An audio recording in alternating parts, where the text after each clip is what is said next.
O riso ecoou pela sala de jantar como um trovão quando o meu tio António gritou que maquiagem era coisa de homens fracos e que eu, Ana, estava a desperdiçar a minha vida como mulher numa profissão sem futuro. Mas aquele momento de humilhação em família foi apenas o começo de uma guerra que me levaria a escolher entre o amor da minha vida e o sangue que me criara numa Lisboa conservadora, onde o nome da família ainda pesava mais que qualquer sonho pessoal. Era o jantar de aniversário do meu pai, o ar cheirava a bacalhau assado e a vinho tinto barato da região do Douro, e todos os olhos se viraram para mim quando o tio continuou a provocar. Ana, tu com essa cara de rapaz e essa mania de pintar mulheres como se fosse artista, vais acabar sozinha e sem respeito. A minha mãe baixou a cabeça, envergonhada, o meu pai bateu com o punho na mesa e disse: chega de brincadeiras, a Ana vai casar com o filho do Dr. Silva, como combinámos, e vai deixar essas pinturas infantis. Eu tinha 28 anos, trabalhava como maquiadora freelance em estúdios de Lisboa e Porto, e cada vez que voltava a casa em Alfama sentia o peso da tradição como uma corda no pescoço. A família esperava que eu fosse a filha perfeita, a que casava bem, a que dava netos e mantinha o nome limpo, num bairro onde todos conheciam e onde o escândalo viajava mais rápido que o elétrico 28. Naquela noite, saí da mesa com os olhos cheios de lágrimas, mas com o coração a ferver de raiva, e prometi a mim mesma que um dia aquele riso se transformaria em silêncio. No dia seguinte, voltei ao estúdio no Chiado, onde preparava uma modelo para um desfile de moda, e foi aí que a conheci, Sofia, uma mulher de 30 anos, alta, de cabelo castanho ondulado e olhos verdes, que parecia saída de um quadro de Amado de Deus. Ela era diretora de marketing de uma pequena marca de cosméticos natural e veio ao estúdio para testar produtos. Quando lhe apliquei o blush nas maçãs do rosto, os nossos olhares cruzaram-se e senti um choque elétrico que nunca tinha sentido com nenhum homem. Gostas mesmo disto, não é? Perguntou ela com uma voz suave, e eu respondi: é a única coisa que me faz sentir viva. Conversámos durante horas depois da sessão e descobri que ela também carregava segredos, uma relação passada com uma mulher em Coimbra que terminara mal por medo da família. Naquela tarde, caminhámos juntas pela Rua Augusta e, pela primeira vez em anos, senti que alguém me via de verdade, não como a filha rebelde, mas como Ana, a artista. Os dias seguintes foram um turbilhão de mensagens trocadas em segredo, encontros rápidos em cafés escondidos no Bairro Alto e beijos roubados no mirador de São Pedro de Alcântara, com a cidade de Lisboa a brilhar aos nossos pés. Mas o medo crescia dentro de mim porque sabia que se a família descobrisse, o escândalo destruiria tudo, o nome dos Carvalho seria manchado para sempre e o meu pai, que já tinha problemas de coração, poderia não aguentar. Sofia insistia: Ana, tens de viver a tua vida, eles não podem decidir por ti, mas eu ainda hesitava, dividida entre o amor que nascia e o dever que me ensinaram desde pequena. Uma semana depois, o tio António telefonou a dizer que o filho do Dr. Silva viria jantar a casa no fim de semana e que eu devia comportar-me como uma senhora. O pânico tomou conta de mim e, naquela noite, liguei a Sofia a chorar: não posso perder a minha família, mas também não posso perder-te. Ela ficou em silêncio do outro lado da linha e disse apenas: escolhe com o coração, Ana, mas lembra-te que o coração não mente. O jantar aproximava-se e eu sentia a corda apertar cada vez mais. O sábado chegou, com o sol a bater nas janelas antigas da casa em Alfama e o cheiro a arroz de marisco a invadir a cozinha. O filho do Dr. Silva chegou de fato e gravata, com um sorriso forçado, e eu forcei-me a sorrir de volta, enquanto minha mãe me olhava com olhos suplicantes. Durante o jantar, o tio António não parou de elogiar o bom partido e o meu pai falou de herança e de futuro estável, como se eu fosse um objeto a ser negociado. Sofia mandou-me uma mensagem discreta: estou a pensar em ti, aguenta, e eu respondi, com o coração apertado: estou a sufocar. Depois do jantar, saí para o pequeno jardim interior e liguei-lhe, a chorar baixinho. Vem ter comigo amanhã no Parque Eduardo VII, pedi, e ela aceitou sem hesitar. No dia seguinte, encontrámo-nos debaixo das árvores centenárias e ali, no banco de pedra, eu contei-lhe tudo, o medo, a pressão, a sensação de que estava a trair-me a mim mesma. Sofia abraçou-me e disse: eu não te vou obrigar a nada, mas se escolheres esconder-te para sempre, vais acabar por me perder também. Beijámo-nos ali mesmo, com o vento a trazer o cheiro das flores, e, por um momento, o mundo pareceu perfeito. Mas a realidade voltou depressa quando o meu primo Miguel me viu de longe, e eu fingi que era apenas uma amiga. Os dias seguintes foram de tensão constante, a família marcava encontros com o noivo e eu inventava desculpas para escapar. No estúdio, Sofia e eu começámos a planear em segredo uma linha de cosméticos naturais, inspirada nas ervas do Alentejo, e eu sentia que aquilo era o meu verdadeiro caminho. Uma noite, o meu pai teve uma crise de saúde leve e a mãe chorou ao telefone. Ana, se tu não casares, ele não vai aguentar o desgosto. O peso da culpa era esmagador e, por um momento, pensei em ceder, em dizer adeus a Sofia para proteger a família. Liguei-lhe a meio da noite e disse: talvez seja melhor acabarmos aqui antes que tudo exploda. Sofia ficou em silêncio e depois respondeu com voz firme: se é isso que queres, eu respeito, mas sabes que estás a mentir a ti mesma e a mim. Desliguei a chorar e passei a noite em claro, a olhar para o teto rachado do meu quarto. No dia seguinte, o primo Miguel apareceu em casa, com um ar estranho, e perguntou: quem era aquela mulher com quem estavas no parque? O meu coração parou e eu neguei tudo, mas o olhar dele dizia que suspeitava. A partir daí, a vigilância aumentou, o tio António começou a fazer comentários sobre amizades estranhas e eu sentia os muros a fechar-se. Sofia e eu continuámos a trabalhar juntas no projeto do brand, mas agora com o coração partido e o medo constante de ser descoberta. Uma tarde, no estúdio, ela disse: Ana, eu amo-te, mas não posso viver escondida para sempre. Eu respondi: dá-me tempo, por favor, e ela aceitou, mas os olhos dela mostravam a dor. O conflito interno consumia-me, de dia pintava rostos felizes, à noite chorava sozinha, pensando no preço da verdade. A festa de aniversário da minha avó de 90 anos foi o momento que mudou tudo. A casa encheu-se de familiares de todo Alentejo e Lisboa, e o ar estava carregado de expectativa. Eu tinha prometido à mãe que me comportaria e até dancei com o filho do Dr. Silva para manter as aparências. Sofia mandou-me uma mensagem: estou aqui perto, se precisares, e eu respondi: não venhas, é perigoso. Mas o destino tinha outros planos. Durante a sobremesa, o primo Miguel, bêbado de vinho tinto, levantou-se e disse em voz alta: Ana anda a encontrar-se com uma mulher no parque e toda a gente sabe. O silêncio caiu como uma bomba e todos os olhos se viraram para mim. A minha mãe levou as mãos à boca, o meu pai ficou branco como a cal e o tio António gritou: isso é mentira, essa menina está a envergonhar-nos. Eu levantei-me com as pernas a tremer e disse: é verdade, eu amo uma mulher e o nome dela Sofia.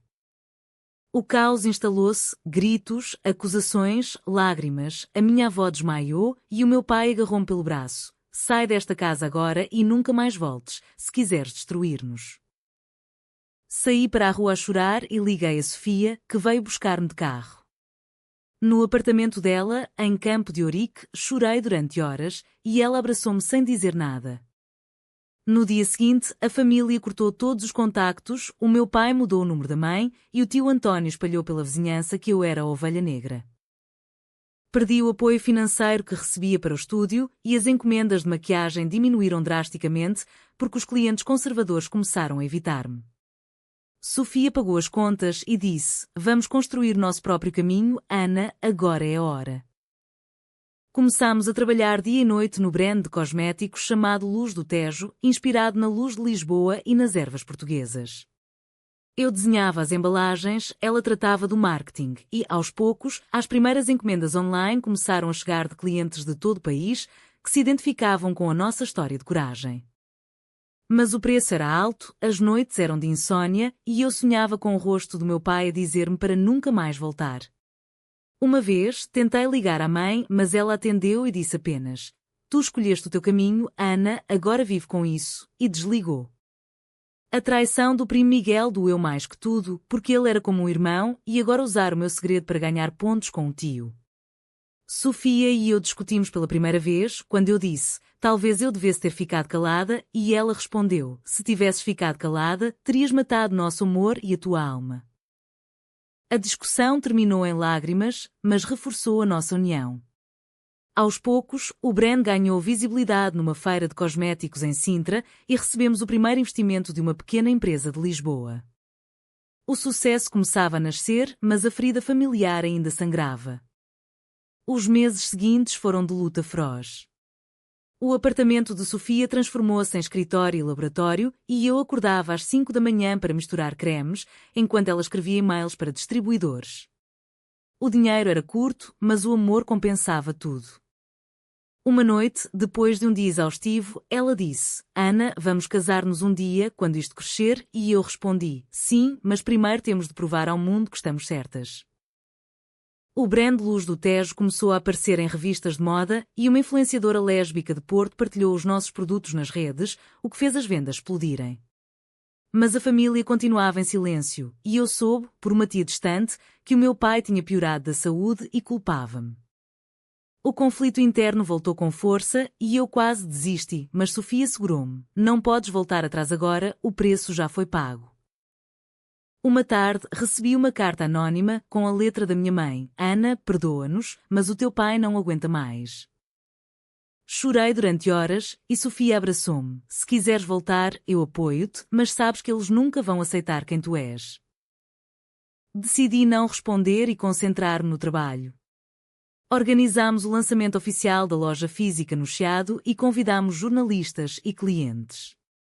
Na noite anterior ao evento, Sofia e eu ensaiámos os discursos e fizemos amor com ternura, pela primeira vez em semanas, o que me deu força. O dia do lançamento foi mágico, a loja encheu-se de gente, o vinho correu e as vendas dispararam. Um repórter perguntou como conseguiram superar os preconceitos e eu respondi: com amor e trabalho duro. Mas, no fundo, sabia que o preço era a família perdida. Dias depois, o primo Miguel apareceu na loja com um ar arrependido e disse: Ana, a família está arrependida, mas o pai diz que não pode perdoar o escândalo. Eu respondi: o escândalo foi deles, por me obrigarem a esconder-me, e ele saiu cabisbaixo. O sucesso continuou e recebemos um prémio de inovação em cosméticos naturais em Lisboa, o que fez o brand crescer para o dobro. Sofia e eu viajámos a Porto para abrir uma segunda loja e ali, no Douro, abraçadas no Miradouro, senti que valera a pena. Mas a saudade da mãe e do pai não passava e eu sonhava todas as noites com a casa em Alfama. Uma vez, vi a minha mãe de longe no mercado da Ribeira e escondi-me porque sabia que um encontro só traria mais dor. O conflito entre o amor e a honra familiar consumia-me, mas Sofia repetia: tu escolheste a verdade, Ana, e a verdade liberta. O império crescia e com ele a pressão.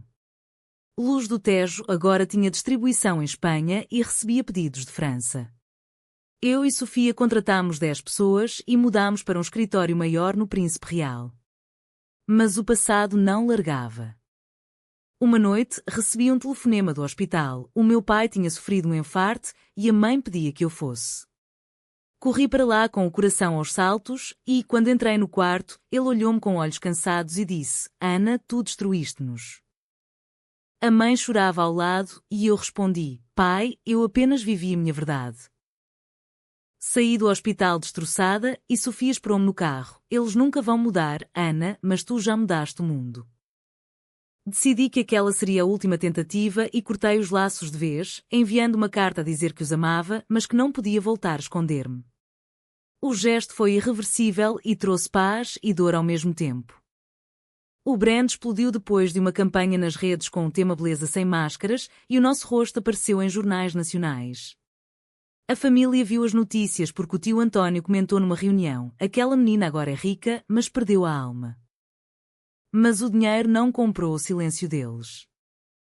Sofia e eu decidimos casar-nos em privado, numa pequena cerimónia no Algarve, com apenas amigos próximos, e ali, debaixo do sol, jurámos amor eterno. A felicidade era real, mas a sombra da família pairava. Uma vez, uma tia ligou a pedir dinheiro para o pai, e eu enviei sem pedir nada em troca, mas sem resposta de agradecimento. O sucesso profissional contrastava com o vazio emocional e eu mergulhava no trabalho para esquecer. Sofia apoiava-me sempre e dizia: um dia eles vão ver o erro, mas nós não precisamos deles. Abrimos uma terceira loja em Coimbra e o brand tornou-se referência em cosméticos éticos. Os médias chamavam-nos o casal que desafiou Portugal e isso trazia orgulho e mais ódio de alguns familiares. Uma noite, no apartamento novo em Lisboa, Sofia perguntou: arrependes-te? E eu respondi: nunca, porque tenho a ti. Mas, no fundo, a ferida ainda sangrava. O ano terminou com prémios e expansão e eu soube que o meu tio António perdera o emprego e a família passava dificuldades. Não ajudei desta vez, porque sabia que o orgulho deles era maior que qualquer necessidade. O tempo passou e o Império Luz do Tejo tornou-se um dos maiores de Portugal, com lojas em 4 cidades e exportação para a Europa. Sofia e eu vivíamos numa casa com vista para o Tejo e todas as manhãs acordávamos abraçadas, agradecendo o caminho percorrido. Uma manhã recebi uma mensagem da minha mãe: Ana, o teu pai está a morrer e quer ver-te. Fui ao hospital sozinha e lá encontrei o pai, fraco, na cama. Ele segurou a minha mão e sussurrou: perdoa-me, filha, eu estava cego pela tradição. A mãe chorava ao lado e eu respondi: eu perdoo, mas não posso voltar ao que era antes. Saí do hospital com o coração leve e contei tudo a Sofia, que me abraçou forte. O pai faleceu 2 semanas depois e, no funeral, a família olhou-me de longe, sem falar. O tio António aproximou-se no cemitério e disse: tu tinhas razão, Ana, mas o orgulho não nos deixou ver. Eu respondi: o orgulho destruiu-nos a todos. A partir daí, algumas tias começaram a contactar-me, mas eu mantive distância, porque o preço da verdade fora demasiado alto. O brand continuou a crescer e Sofia e eu adotámos uma criança de uma amiga que não podia criar e a nossa família finalmente fez sentido. Hoje, quando vejo os nossos produtos nas prateleiras das lojas, penso no riso daquela noite de jantar e sorrio, porque o silêncio deles foi a minha maior vitória. A vida seguiu e eu aprendi que o amor verdadeiro entre 2 mulheres pode construir impérios, mas também destruir laços de sangue para sempre. E tu, achas que a felicidade pessoal vale sempre o sacrifício da família tradicional? Verdadeiro ou falso?